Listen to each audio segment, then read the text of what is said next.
ये देखिए, पहला आपका अटेम्प्ट वहां से आया, दूसरा आपका अटेम्प्ट यहां से आया, तीसरा आपका अटेम्प्ट यहां से आया। आप इतनी डायरेक्टली बीजेपी के लिए क्यों काम कर रहे हो? थोड़ी डिस्कशन से करो यार, थोड़ा घूम घाम के पूछो।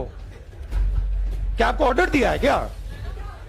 नमस्कार, डीसीपी न्यूज उत्तराखंड में आप सभी का पुनः स्वागत। मैं आपके साथ दीवान नौटियाल और खास खबरों में आज बात करेंगे उस मुद्दे को लेकर जिस मुद्दे को लेकर कि संपूर्ण राष्ट्र में कांग्रेस कार्यकर्ताओं के भीतर रोष व्याप्त है। जी हां, कांग्रेस के राष्ट्रीय नेता राहुल गांधी के संसदीय सदस्यता निरस्त करने के बाद विभिन्न जगह तमाम राज्यों में कांग्रेस कार्यकर्ताओं के द्वारा इसका विरोध व्यक्त किया जा रहा है, तो वहीं कहीं विपक्षी दल भी इस सदस्यता निरस्त प्रकरण को लेकर राहुल गांधी के सपोर्ट में खड़े हुए हैं। लोकतंत्र की आवाज को दबाने का भी राहुल गांधी ने केंद्र सरकार पर आरोप लगाया है। तो इसी तरह चलते उससे पत्रकार वार्ता की ओर।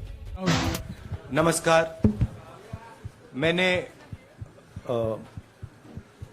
आप सब से काफी बार बोला है कि हिंदुस्तान में लोकतंत्र पर आक्रमण हो रहा है और इसका हमको हर रोज नए नए उदाहरण मिल रहे हैं। सवाल मैंने एक ही पूछा था,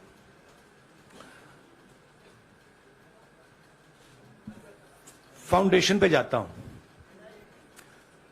अदानी जी की शेल कंपनीज हैं, अदानी जी की शेल कंपनीज हैं, उसमें 20,000 करोड़ रुपया किसी ने इन्वेस्ट किया। अदानी जी का पैसा नहीं है, अदानी जी का इंफ्रास्ट्रक्चर बिजनेस है, पैसा किसी और का है। सवाल यह है, ये जो 20,000 करोड़ रुपए हैं ये किसके हैं? यह सवाल मैंने पूछा। मैंने पार्लियामेंट हाउस में प्रूफ देके, जो मीडिया रिपोर्ट से मैंने निकाला, अदानी जी और नरेंद्र मोदी जी के रिश्ते के बारे में डिटेल में बोला। रिश्ता नया नहीं है, रिश्ता पुराना है। जब नरेंद्र मोदी जी गुजरात के सीएम बने थे तब से रिश्ता है और उसके बहुत सारे पब्लिक प्रूफ्स हैं। हवाई जहाज में मैंने फोटो दिखाई, नरेंद्र मोदी जी बड़े कंफर्ट में बैठे हुए थे अपने दोस्त, अपने मित्र के साथ। पार्लियामेंट में मैंने दिखाई। यह सवाल मैंने पूछा। फिर मेरी स्पीच को एक्सपंज किया गया। मैंने स्पीकर को डिटेल चिट्ठी लिखी, पॉइंट बाय पॉइंट, कि मैंने कहा कि एयरपोर्ट्स अदानी जी को रूल बदल के दिए गए हैं। ये लीजिए रूल की कॉपी जिसको बदला गया है। चिट्ठी लिखी, कोई फर्क नहीं पड़ा। फिर मेरे बारे में मंत्रियों ने पार्लियामेंट में झूठ बोला कि मैंने विदेशी ताकतों से मदद मांगी। मैंने ऐसी कोई बात नहीं की है। मैंने कहा स्पीकर से, मैंने जाके कहा, स्पीकर सर, पार्लियामेंट का नियम है कि अगर किसी मेंबर पर कोई एक्यूजेशन लगाता है तो उस मेंबर को जवाब देने का हक होता है। मैंने एक चिट्ठी लिखी, उस चिट्ठी का जवाब नहीं आया। दूसरी चिट्ठी लिखी, उस चिट्ठी का जवाब नहीं आया। फिर मैं स्पीकर के चेंबर में गया। मैंने स्पीकर सर से कहा, स्पीकर सर, ये कानून है, ये रूल है, इन्होंने झूठा आरोप लगाया है, मुझे आप बोलने क्यों नहीं दे रहे हैं? स्पीकर सर मुस्कुराते हैं, कहते मैं नहीं कर सकता। और फिर उसके बाद आपने सबने देखा क्या हुआ। सवाल पूछना मैं बंद नहीं करूंगा। नरेंद्र मोदी जी का अदानी के साथ क्या रिश्ता है और 20,000 करोड़ रुपए किसके हैं, मैं पूछता जाऊंगा। मुझे कोई डर नहीं लगता इन लोगों से। और अगर ये सोचें कि मुझे डिस्क्वालीफाई करके धमका के, जेल में डाल के मुझे बंद कर सकते नहीं। मेरी वो हिस्ट्री नहीं है।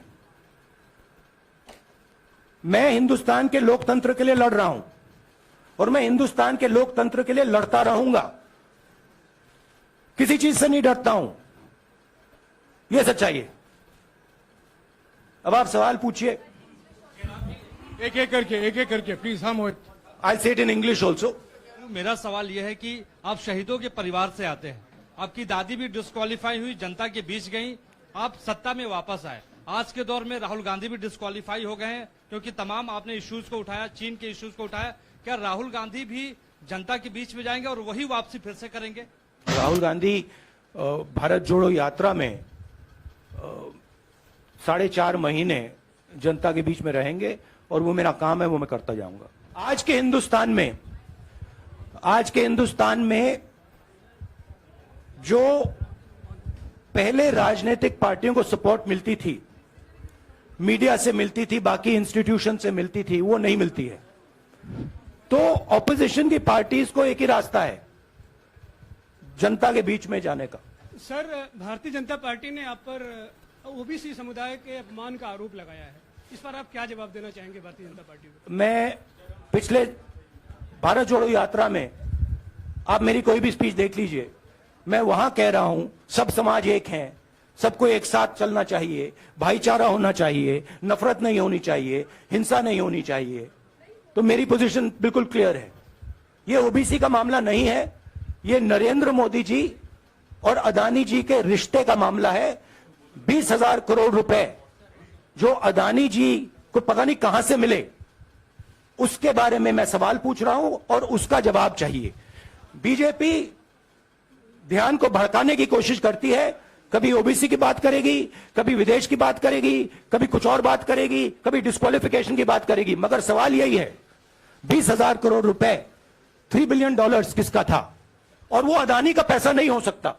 आपने कहा आप डरते नहीं हैं, लेकिन स्टेट के टारगेट पे हैं और स्टेट आपके खिलाफ है, पूरी स्टेट, पूरी मशीनरी आपके खिलाफ है। ऐसे में आपके सामने चैलेंजेस बहुत बड़ा है, तो रास्ता क्या है, रणनीति क्या है? देखिए भैया, चाहे स्टेट हो, चाहे कुछ भी हो, मैं सच्चाई को देखता हूं।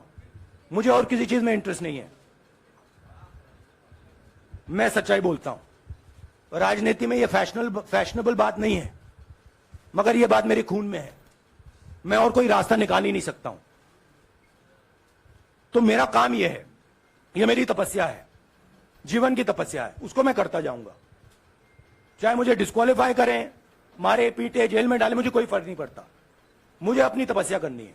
इस देश ने मुझे सब कुछ दिया है। शांत हो जाइए।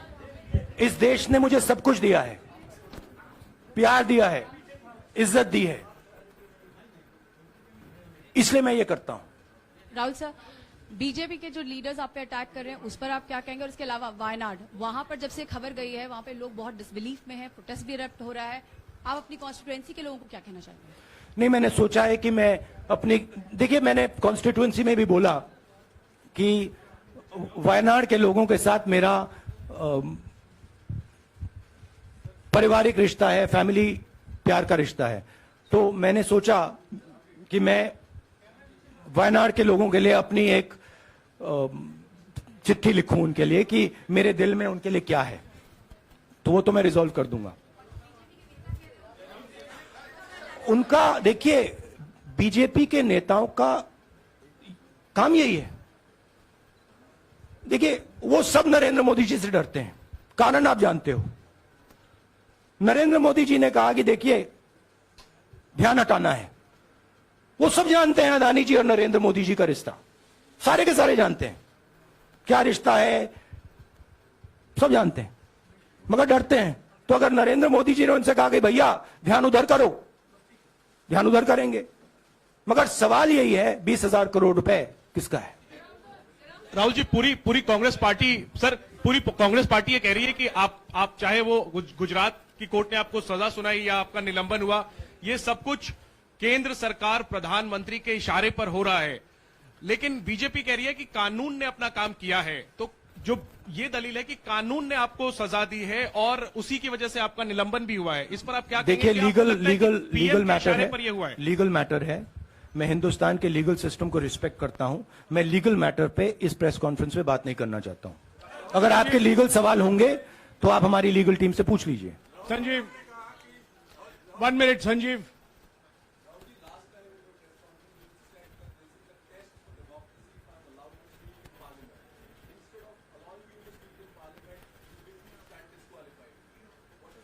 No, look, please understand why I've been disqualified. I've been disqualified because the Prime Minister is scared of my next speech. He's scared of the next speech that is going to come on Adani, right? I've seen it in his eyes. So he's terrified of the next speech that is going to come, and they don't want that speech to be in Parliament. That's the issue. That is why, first the distraction, now the disqualification. Please don't be confused about this matter. There is a deep relationship between Narendra Modi ji and Mr. Adani. There is a question. 20,000 crore rupees have suddenly arrived in Mr. Adani's shell companies. Where has this money come from? Whose money is it? It is, some of these companies are defense companies. Why is the defense ministry not asking this question? Why is the defense ministry not asking the question? But please explain to us, whose money is this that is being spent on our drone development, that is being spent on our missile development, that is being spent on our ordnance production? Why is the defense ministry not asking this question? सदस्यता आपकी रद्द हुई तो उसके बाद बहुत सारे ऐसे विपक्षी दल जो अभी तक कांग्रेस से दूरी बना के चलते थे वो भी आपके समर्थन में आए। तो आपको क्या लगता है अब वो समय आ गया है जब सारे विपक्ष को एकजुट हो जाना चाहिए? मैं उन सब विपक्षी दलों का धन्यवाद करता हूं कि उन्होंने इस बात में हमारी सपोर्ट की और हम सब मिलके काम करेंगे। जिस बयान को लेकर आपको ये सजा सुनाई गई है, क्या आपको लगता है, आपको अफसोस है उस बयान को लेकर? क्या कहेंगे उस बयान पर? अब देखिए, अब ये लीगल डिस्कशन है, उस पे मैं टिप्पणी नहीं करना चाहता हूं क्योंकि ये कोर्ट में मामला है। मगर मैं जो भी सवाल उठाता हूं वो सोच समझ के उठाता हूं। राहुल जी, अभी कुछ ही दिन पहले लक्षद्वीप के सांसद मोहम्मद फैजल की सदस्यता गई थी और बाद में हाईकोर्ट ने स्टे कर दिया था। अभी उनकी मेंबरशिप रीइंस्टेट नहीं हुई है। देखिए, तो सुन लीजिए। हाँ। राहुल जी सुन लीजिए, अभी उनकी सदस्यता रीइंस्टेट नहीं है, लेकिन चुनाव आयोग ने चुनाव की घोषणा करने के बाद उसे रोक दिया था। अगर ऊपरी अदालत से आपको स्टे मिलता है तो आपको उम्मीद है कि लोकसभा स्पीकर भी आपकी सदस्यता को बहाल कर देंगे? मुझे उम्मीद में कोई इंटरेस्ट ही नहीं है। चाहे मुझे सदस्यता मिले ना मिले, मैं अपना काम करूंगा। अगर ये मुझे परमानेंटली डिस्क्वालीफाई कर दें तो भी मैं अपना काम करूंगा। अगर मुझे रीइंस्टेट कर दें तो भी मैं अपना काम करूंगा। मुझे कोई फर्क नहीं पड़ता मैं पार्लियामेंट के अंदर हूं या बाहर हूं, कहां हूं। मैंने आपसे कहा मुझे अपनी तपस्या करनी है, मैं उसको करके दिखाऊंगा। आपके यहाँ बैठे हैं, हाँ। दोनों मुख्यमंत्रियों का भी अडानी जी से रिश्ता है, उनके साथ लेन देन का मामला, उसका कहा जाए धंधे का मामला है। लेकिन क्या धंधे का मामला क्या बात कर रहे हैं? ये धंधा रोकेंगे ये लोग? जिनके पास जो भी स्टेट का उनके साथ नाता है, जो भी बिजनेस चल रहा है, वो बिजनेस रोका जाएगा क्या? देखिए, सिंपल सी बात है, आप डिस्ट्रैक्ट करने की कोशिश मत कीजिए। 20,000 करोड़ रुपए अदानी जी की शेल कंपनीज में कहां से आए? आप इंक्वायरी कीजिए। अगर बात निकली कि हमारे चीफ मिनिस्टर का पैसा है तो इनको जेल में डाल दीजिए। अगर बात निकली तो किसी और का पैसा है तो उसको जेल में डालिए। मैडम आप लोकतंत्र को समझिए। ये जो पैनिक रिएक्शन इन्होंने किया है नरेंद्र मोदी जी ने, इससे सबसे ज्यादा फायदा मिलेगा विपक्ष को। ये इन्होंने हमें हथियार पकड़ा दिया है। ये आप बात समझिए। ये मोदी जी पैनिक में आ गए कि बात निकल जाएगी, ये 20,000 करोड़ रुपए किसके हैं, डर गए, घबरा गए। इन्होंने पूरा सीक्वेंस शुरू कर दिया। ये विपक्ष को सबसे बड़ा इन्होंने हथियार दिया है। राहुल जी, क्योंकि जनता के माइंड में अब एक सवाल आ गया है कि जनता जानती है कि अदानी जी भ्रष्ट व्यक्ति है। अब जनता के माइंड में यह सवाल उठा है कि इस भ्रष्ट व्यक्ति को हिंदुस्तान का प्रधानमंत्री क्यों बचा रहा है। यह मतलब अब सब कुछ बीजेपी के लोग, नरेंद्र मोदी जी सब कुछ इस व्यक्ति को बचाने के लिए क्यों कर रहे हैं। दूसरा सवाल, बीजेपी के लोगों ने कहा कि अदानी पर आक्रमण देश पर आक्रमण है। मतलब इनके माइंड में देश अदानी है और अदानी देश है। बात समझिए। राहुल जी, आप जब आप ये फैसला सामने आया, आपको मैक्सिमम पनिशमेंट जो है इसमें जो हो सकती है वो आपके लिए मुकर्रर की गई। इस बीच कई लोगों ने यह भी कहा, आपके पार्टी के भी एक सांसद ने कहा कि कम से कम जज को यह देखना चाहिए था कि सामने जो शख्स है वो एक गांधी परिवार से आता है। इस पर आप क्या कहेंगे और आपको लगता है मैक्सिमम पनिशमेंट जो है आपके केस में, मैक्सिमम पनिशमेंट आपके लिए मुकर्रर की गई, क्या आपको इसके पीछे क्या कहना है आपका? वही मैंने कहा, अगर डिस्ट्रैक्शन करना है, मैक्सिमम पनिशमेंट की तो जरूरत है। मिनिमम पनिशमेंट से बात थोड़ी बनेगी। मैं तो सोच रहा था भैया 5 साल होते, 7 साल होते, 10 साल होते, वो भी मिल जाता। मुझे क्या फर्क पड़ रहा है।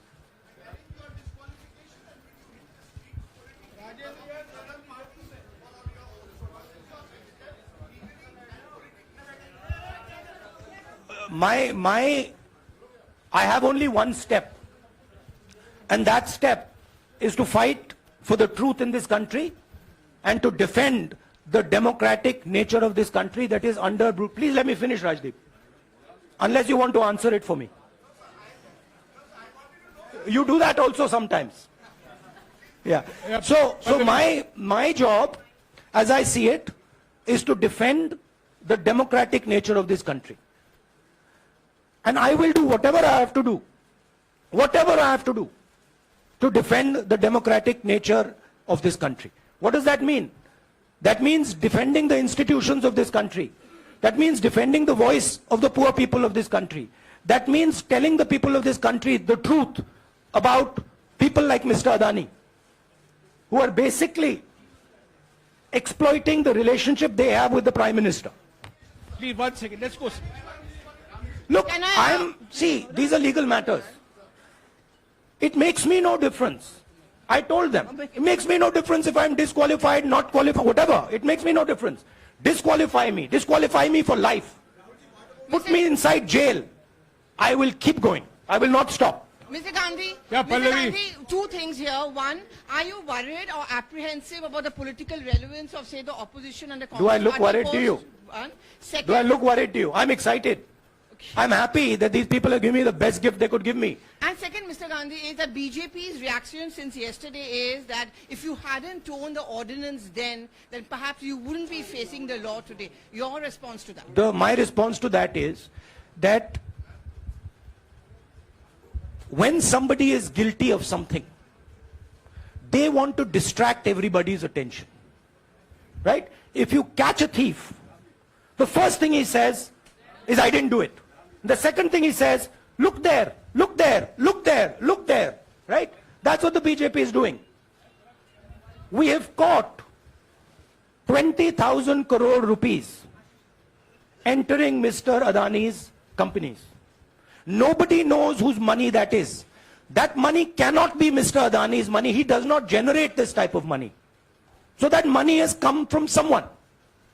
All this, OBC, disqualification, anti-national, all this is to distract from the panic that the Prime Minister is feeling.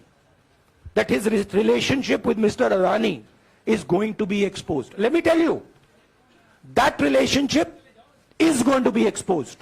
Nobody is going to stop that. It is going to happen. Because the opposition is going to press this thing until we find the answer. Rahul ji जो judgement आया उसको लेकर BJP ने उसको किया है कि आपने ओबीसी का अपमान किया। पूरे देश में प्रेस कॉन्फ्रेंस करने की तैयारी कर रहे हैं कि आपने ओबीसी का अपमान किया था। भैया देखिए, पहला आपका अटेम्प्ट वहां से आया, दूसरा आपका अटेम्प्ट यहां से आया, तीसरा आपका अटेम्प्ट यहां से आया। आप इतनी डायरेक्टली बीजेपी के लिए क्यों काम कर रहे हो? थोड़ी डिस्कशन से करो यार, थोड़ा घूम घाम के पूछो।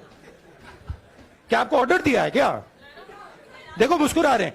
घूम घाम, मैं आपको उदाहरण देता हूं, आप थोड़ा घूम घाम के निकाल नुकुल के बोलो। देखो ऐसे बोलो पहले, राहुल जी, हाँ, तो please if you want to work for the BJP, then bring a BJP flag symbol here and put it on your chest. Then I'll answer you the same way I answer them. Don't pretend to be a pressman. Rahul ji, हवा निकल गई। Rahul ji, BJP के लोग बार बार ये बात कहते हैं कि आपने जब विदेश में जाके भाषण दिया तो उन्होंने कहा माफी मांग लेते, अभी कहा कि कोर्ट में आपसे कहा गया माफी मांग लेते। तो जब ये लोग कहते हैं राहुल गांधी माफी मांग लेते, तो राहुल गांधी क्या सोचते हैं? राहुल गांधी सोचता है मेरा नाम सावरकर नहीं है, मेरा नाम गांधी है। गांधी किसी से माफी नहीं मांगता। और मैंने कहा पार्लियामेंट हाउस में, कहा कि भैया मुझे बोलने दीजिए ना, एक बार तो बोलने दीजिए। 2 बार चिट्ठी लिखी, तीसरी बार मैं पर्सनली स्पीकर से जाके कहता हूं, स्पीकर सर प्लीज, आप डेमोक्रेसी के लोकतंत्र के आप प्रोटेक्टर हैं, मुझे बोलने दीजिए। मुस्कुरा के कहते हैं भैया मैं तो नहीं कर सकता।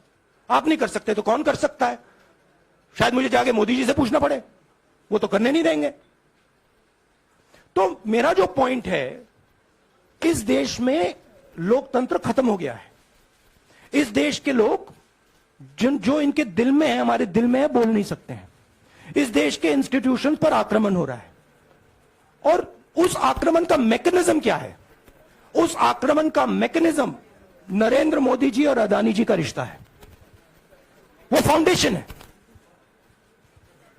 मैं नरेंद्र मोदी जी पर सवाल नहीं पूछ रहा हूं, मैं अदानी जी पर सवाल पूछ रहा हूं। बीजेपी अदानी जी को क्यों प्रोटेक्ट कर रही है? आप नरेंद्र मोदी जी को प्रोटेक्ट कीजिए। मैं अदानी जी पे पूछ रहा हूं, आप अदानी जी को क्यों प्रोटेक्ट कर रहे हो? आप इसलिए अदानी जी को प्रोटेक्ट कर रहे हो क्योंकि आप ही अदानी हो। Thank you.